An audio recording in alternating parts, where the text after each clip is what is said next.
All right, so somebody, your colleagues asked me during the break about the project. So I just want to tell to everyone, I don't expect any, groundbreaking state-of-the-art results. This is not even a master thesis. What I would like you to do is to, take the data set from domain of your preference, try to extract it, graph out of it and see, what pitfalls you get there. And then having this graph, try to, run some interesting algorithm that we will see in the lectures and that you will find in the papers that you're going to review. And you don't need to sort of go the lengths of really the state of the art. You can go to something a bit older papers and implement something simpler just to see if it works, if you can find something interesting, at least a little bit, rather than trying to beat the state of the art and as if you were submitting to the top conference. So this is not the point. The point is just to explore, and it could be that you will find some negative results, and maybe you will not find much given the algorithm that you will find in certain paper.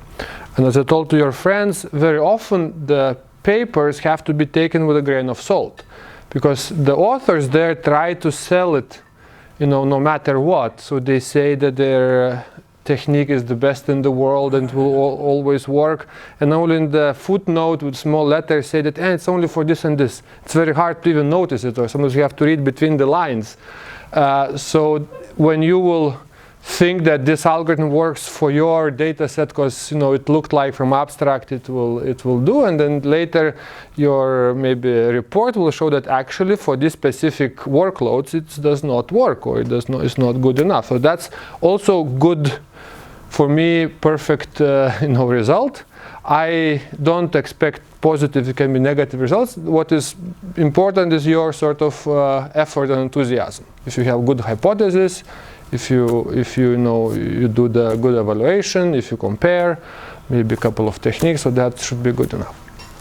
Okay, so please do the groupings and do the selection of the papers now that you can start working for next week. Yes? So I'm going through some of the pages, and I see that you provided data sets as well as a list of primary and secondary papers. So are these the things that we select are things for the project? Yeah, so this is, okay, again, you can select any paper you want as you find out there. Just double check with us if we sort of are okay with that. This is just for you to help navigate this world of papers that just keep on coming every day. It's too many. So here I selected sort of from our perspective, the most prominent papers, and the primary list is sort of you can start with, so it's not overwhelmed with the secondary list, which is very large. So if you find something in the primary list, go for it. But if you want to dig something deeper and maybe to find some more specific papers, then you can go to the secondary list. But also you can go on your own, and if you find a paper on Google Scholar or somewhere, that's fine with us. You just double check with us if we are if this paper sort of fits the topic. And similarly, there are data sets. Again, you can choose your own data set if you have, or if you find something else, that's fine with me. This is just if you don't, here's the huge list of things you can explore. And there are also a link with the papers that have implementations, let's say on the community detection, that you might want to reuse. So this is not testing your coding skills, it's more if you can use the tools that are available. Okay, so let's continue, because we might be, I'm afraid I might be late, and we'll need to add extra lectures then if I don't cover everything in time. So we discussed distance. Now, how to find this distance? And there are many algorithms that are proposed, and of course they are probably heard Dijkstra, and then there are many others. Depending on the topology of the graph, they can be, have different sort of complexities. So we'll not go very sort of deep into each and every of them, but in general, there is a concept called breadth first search, with which you can explore the graph, and you can, you know, find the how far away you are from any other node in the network. And so, for example, if we take our own this network, simple internet from the 1970s, and say we do breadth first search for a specific node, in this case, say MIT. What we do with breadth first search is we first declare all of your actual friends to be a distance 1. So from MIT, distance 1 is Utah, what is this, Boston maybe, and something here. Yeah, so basically these 3 guys are the first level distance. Then you continue, then you find all of their friends, but not counting people who are already friends of yours. So basically you go to Utah, you see who are friends there, you go to this guy, you see who are the friends there, and so on. So at the moment there were no common friends, so this is fine. And then we declare that this is of distance 2. Then you continue, then you find all of their friends, now you go deeper. And again, we don't count people who already found the previous distances. So for example, in this case, a friend of that guy was already found previously, so we don't count. But we only count new guys. And like this, we go on deeper and deeper, in a sense, exploring radially from your own sort of point of view until we run out of nodes. And I am losing my battery. I will change. This is the not the mic. It's the pointer. I think I have another pointer.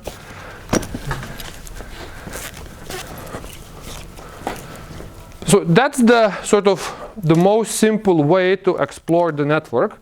And of course, in reality, in real networks, we have a more sophisticated algorithm. But as you see, it's very likely that usually the complexity of these algorithms is at least, you know, you have to look at every edge at least once. Okay, and if you want to take the pairs of the, sorry, I'll just try to.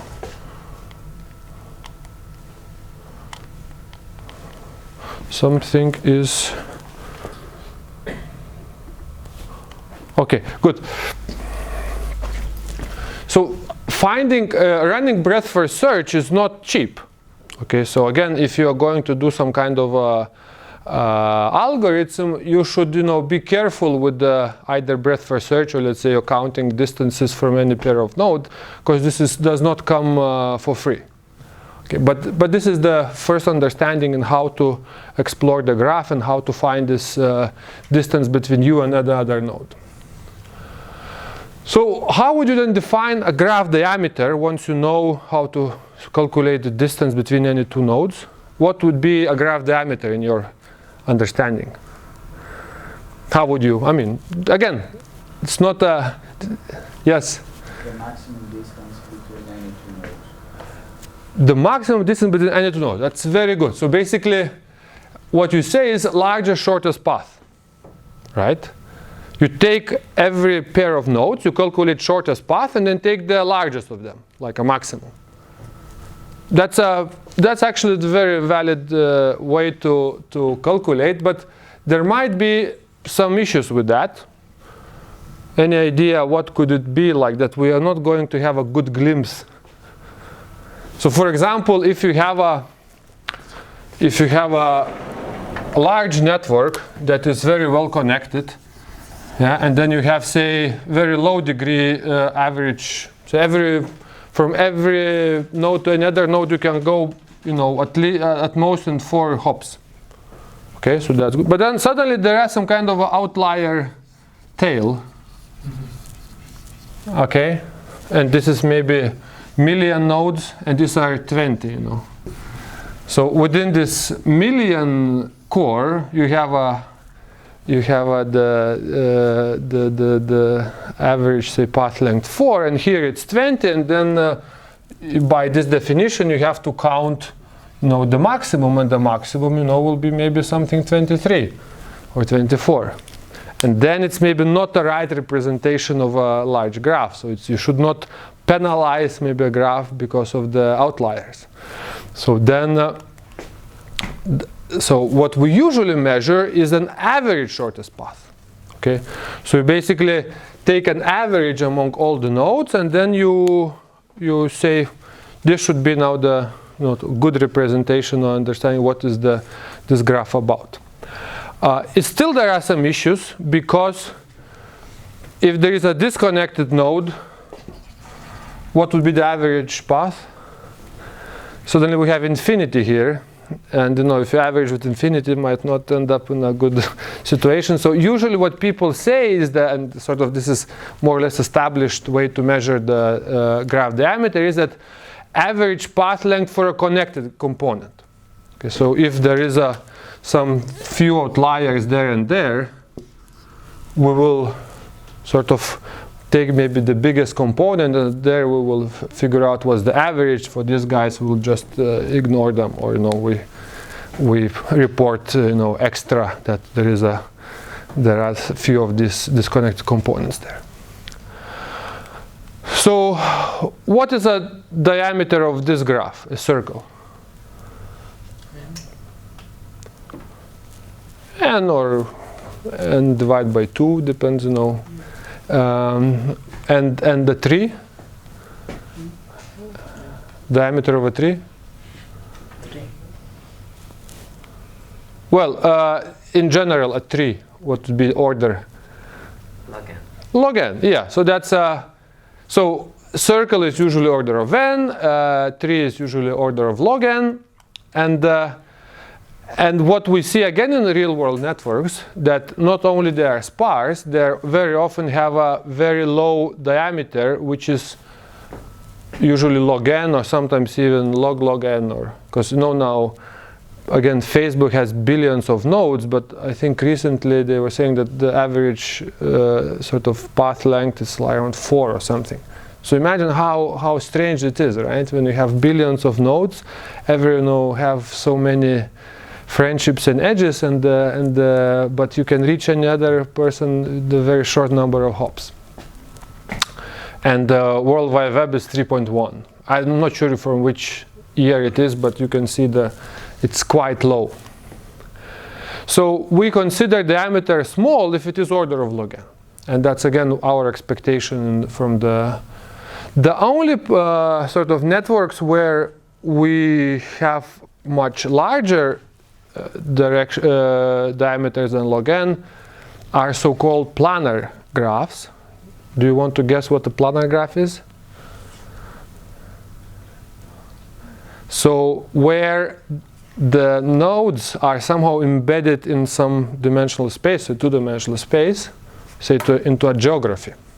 So a road network is a planar graph because you don't allow shortcuts, faraway shortcuts. Okay, so if you think node is an intersection and then the link is a road between the two intersections, then to go from here to, I don't know, to Rome, you probably have a lot of intersections to follow. Okay, and in this case, since the phenomena does not allow shortcutting, the diameter does not collapse.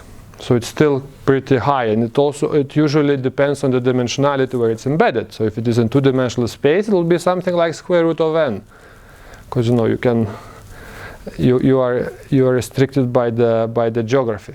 However, if you now instead of road network you say transportation network, where you include airlines, and then a link would be both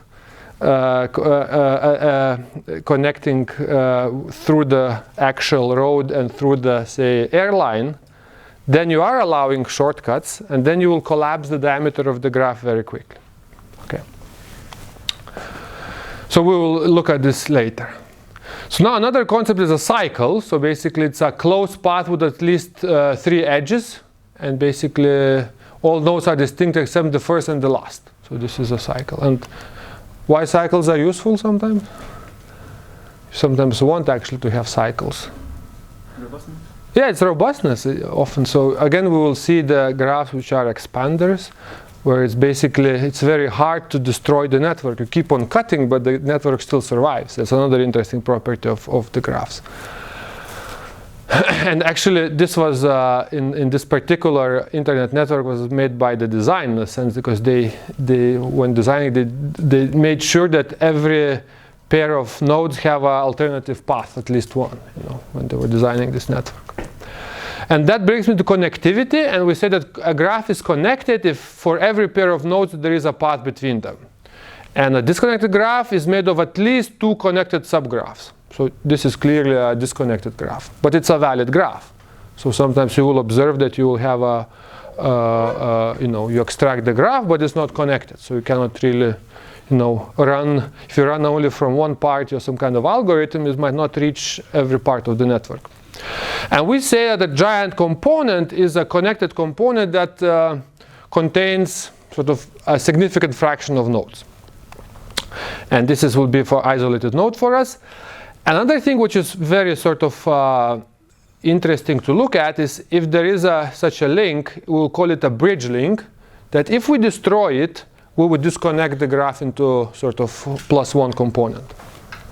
And similarly, we call articulation node a node that if we remove it, also we will disconnect the graph into +1 components. Now, so this was a global bridge, because if you remove it, a new component appears. We can also have a local bridge, where if you remove a local bridge, no new component arises. However,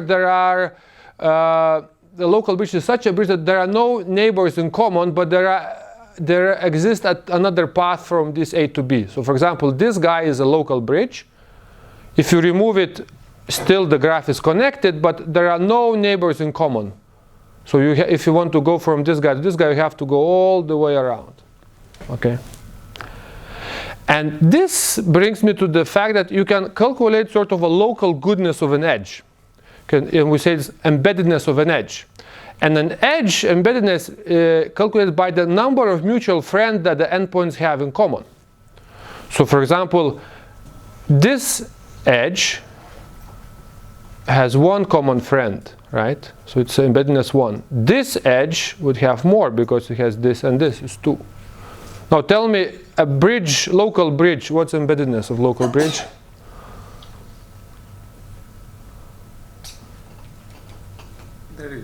There isn't, 0. So local bridges are always 0. Okay. So later we'll see how to extend this sort of goodness of an edge, and we can maybe do the first useful algorithm that maybe I'll ask you to try to invent the first clustering algorithm based on ideas from here. Now, how would adjacency matrix would look for a disconnected graph?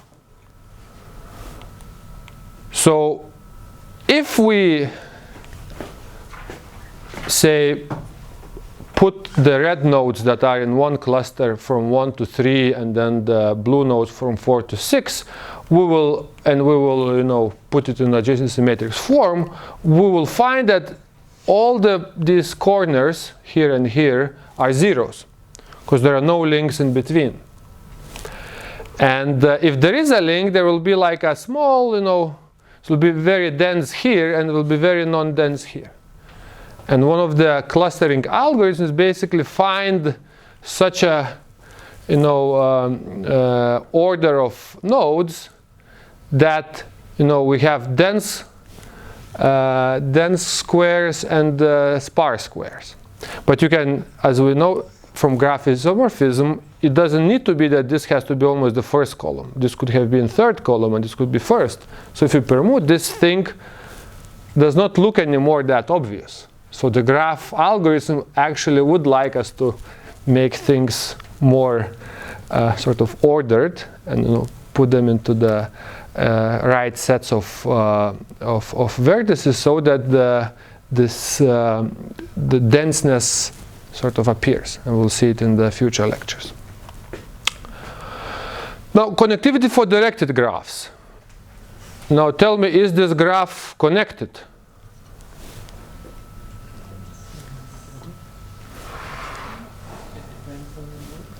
Yeah, it depends now, maybe I'm not too fair with you because I did not really say what it means to have a connected graph or a directed graph.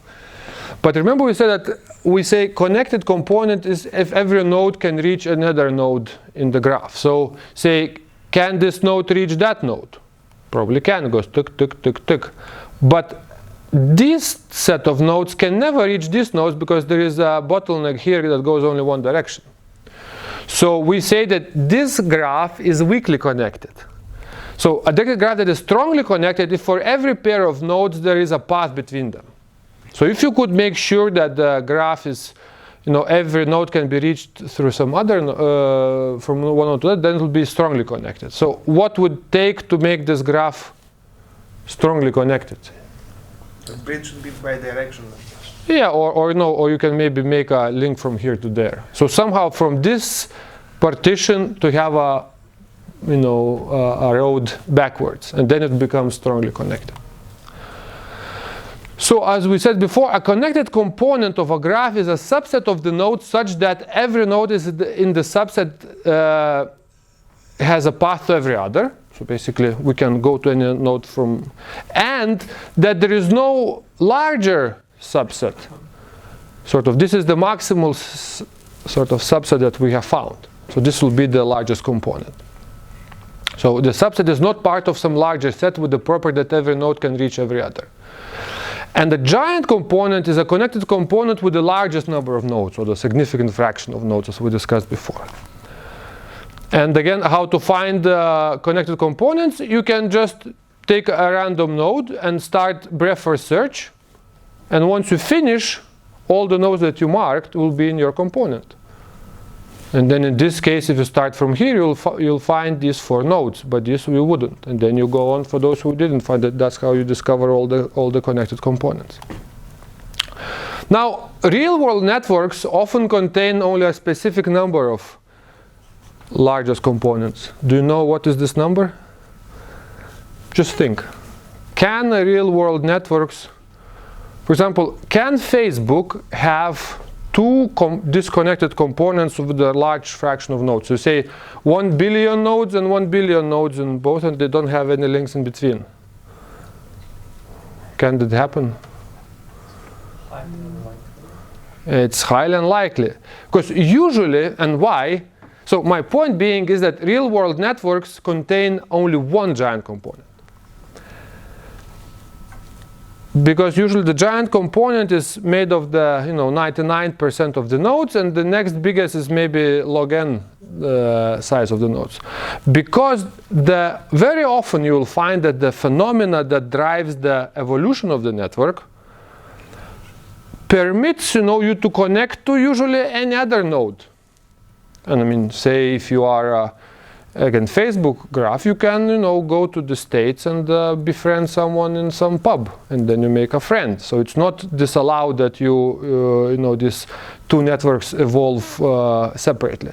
And it could have been in certain cases, we say in a social network in in 1400s, there were social network in the old world.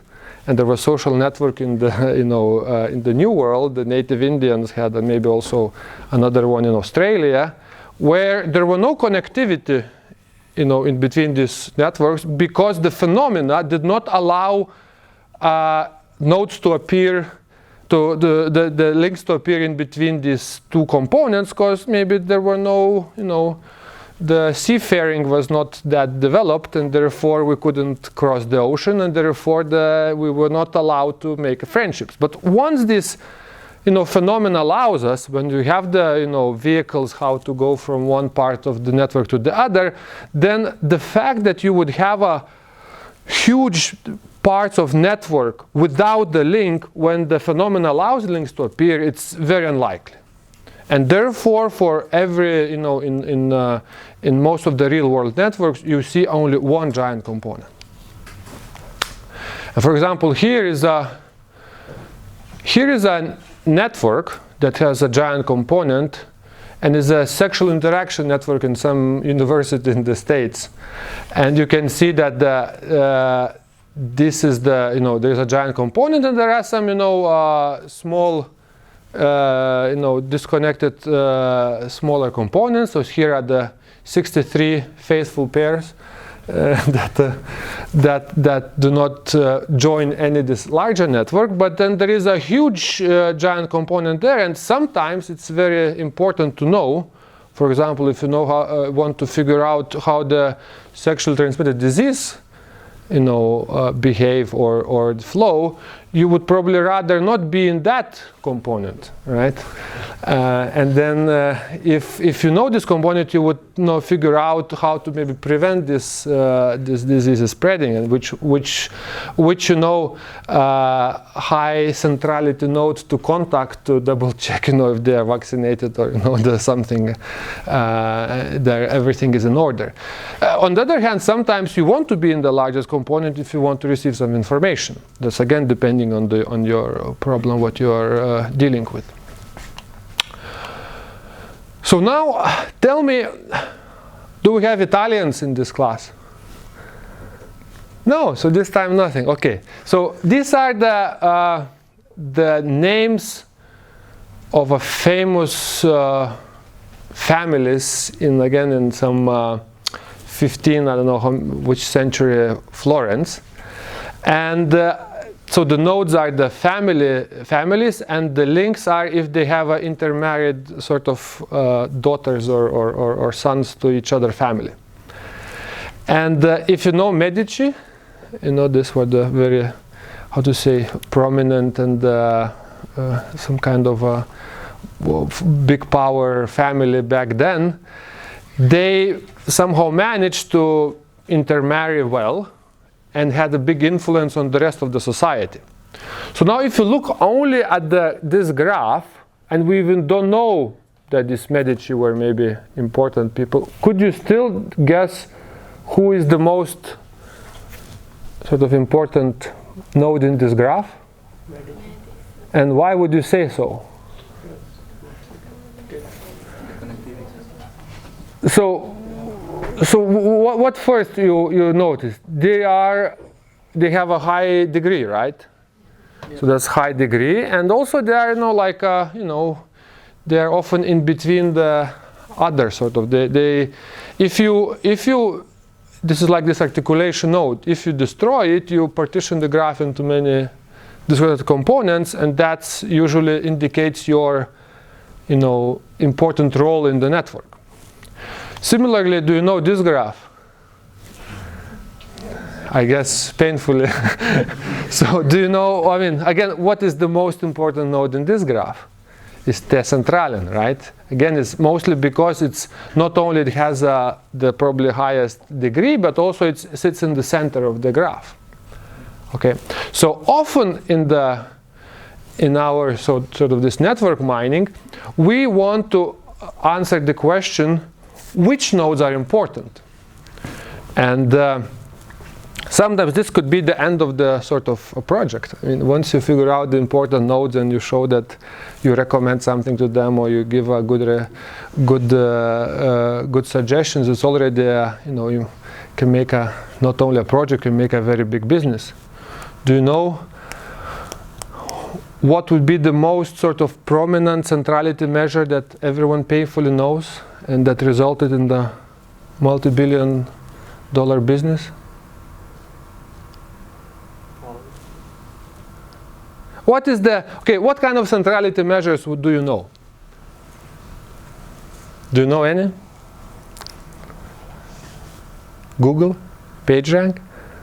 So PageRank is a centrality measure which in a smart way, and we are going to cover it in the later classes, figures out which is the most important node, not in this family relationship, but in the web graph.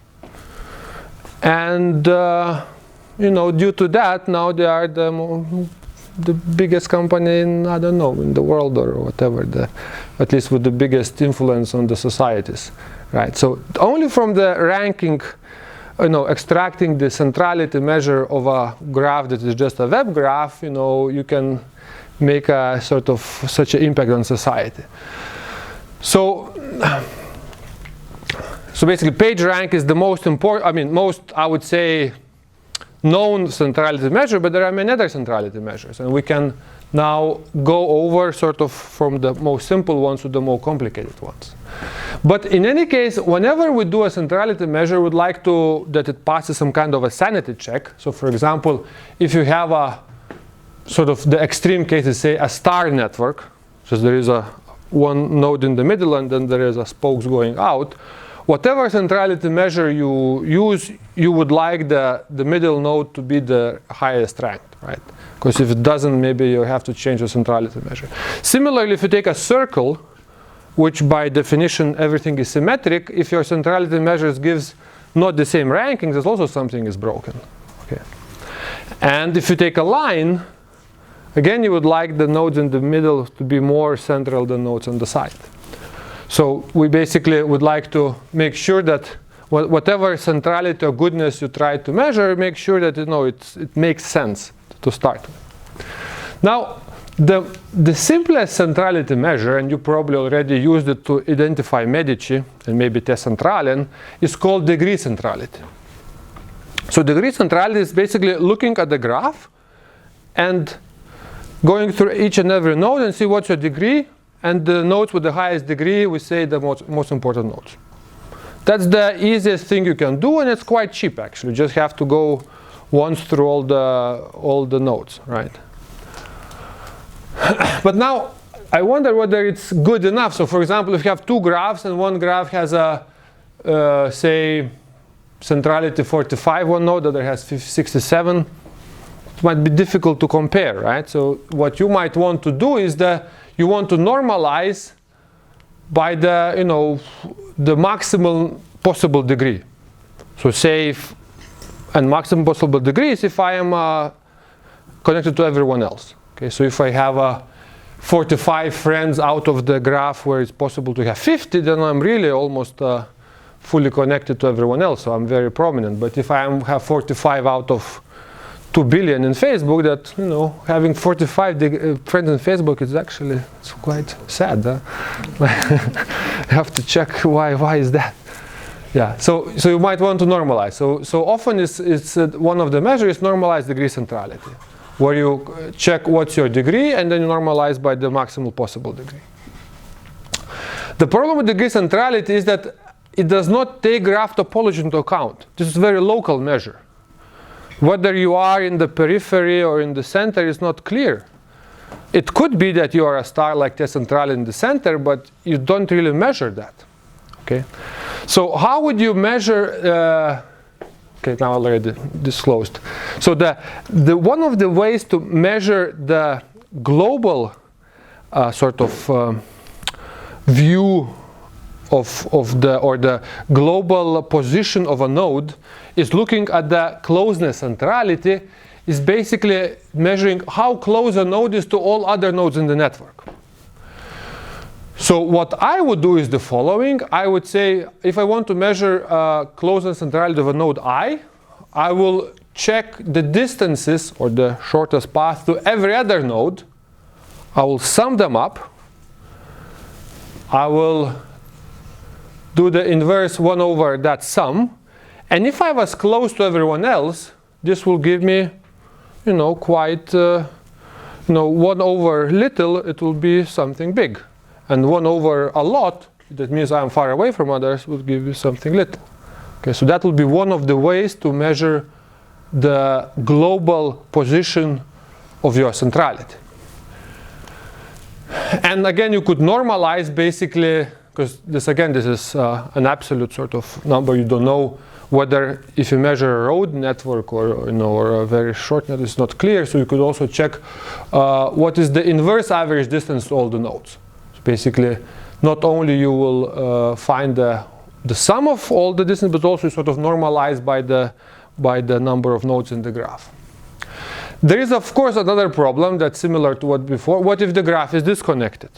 And then suddenly some distances become infinity, and then infinity in these formulas will screw us up and we will not know anything about the graph. So one of the ways to remedy it is called harmonic centrality, where we basically, for every distance, we take an inverse, like 1 over the distance of a specific pair, and then sum up this. So if you have somewhere infinity, it just will simply be 0, and it will be plus 0, but it will not change much. So that's called the harmonic centrality. Now, these ones are, sometimes used, but this is not probably the most famous. And very famous centrality is called between centrality. So, for example, this graph, do you think this node is important? I mean, that's a almost obvious question. Yeah, this is important because it connects these two parts. But if you look from the degree centrality point of view, it actually sucks. It only has two neighbors. So if you just look at the degree, it might be one of the last. But it's quite important. So between centrality says that let's actually measure how many pairs of nodes have a shortest path through you. And that would indicate your importance. And maybe that's how Medici had a, big influence, because there were, if somebody wanted to influence someone else in the network, very often it had to go through them. Because maybe you cannot influence directly if you don't have, your daughter married to that family. You have to ask someone else to do it, and very often you need to maybe go to Medici and ask for the favor, and then the power comes from that. So the between centrality you calculate the following way. You calculate basically for every pair. If you calculate for this guy, so you take all the other nodes, you take all the other pairs, and calculate how many shortest path there exists from any pair. And it could be that in many cases only one shortest path, but it also could be that there are several shortest paths. So if I want to contact someone I don't know, if you go to LinkedIn, you can see this guy who is in the third level of your acquaintance, either through this, through that, or through that person. So it's not necessarily you have to go for the one specific person. So if you have several options, then you have to weight in a sense. So what this node's importance would be, given a specific pair, you will look how many possible shortest paths there exist from these two nodes, and in how many of these shortest paths you are actually appear. So if you appear in all of them, it's good for you. If you appear only in 1 out of 3, you say 1 out of 3.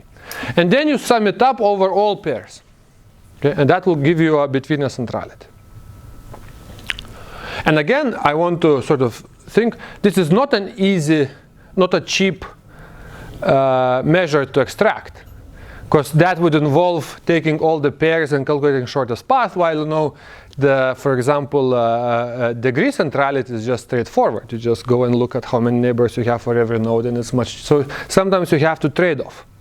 If one is the better centrality measure, but it's very difficult or computationally hard to achieve. Others is very cheap to achieve, but it's maybe not as conveying the full picture of the network than others. And of course, we can, for example, normalize by all possible pairs that are in the graph. So similarly, this was a node between centrality. Similarly, you can say that edge between centrality. So now we talk about the goodness of an edge, not only of a node. Edge between centrality is the number of shortest paths between pairs of vertices that run along it. So similar way. So just let's see examples. For example, for node between centrality, this guy has 4. Why? Because there are these two guys and these two guys should communicate through that middle guy. So this is 1 pair, 2nd pair, 3rd pair, 4th pair, right? And this guy has a 0 because none of the nodes need to go through that person if you need to communicate. Similarly here, these edge nodes are 0 because all the rest can deal without them. But this guy has the biggest centrality because these 3 has to commute with these 3. And there are all 9 possible ways to do that. Here's a bit more now tricky part, because here is 1. Why? Because this guy can go to this guy and this guy through this node, so it should be 2, right? But remember, you have an alternative path. So here actually will be 1 over 2 plus 1 over 2, because although there are, you could have on 2 pairs the shortest path, but there is always another way to go, so you have to normalize by that. So what would be the the between centrality of this node? 1. 1, why? Okay, 1 because, so these guys basically don't care about this guy. They can communicate without involving this. So only this and this person can involve that one on the way. So it should be 1. However, remember, this guy can also talk to that guy through another node. So there are 2 shortest paths from the upper guy to the lower guy, and this one appears only on one of them, so it is 1 over 2, so 0.5. Okay.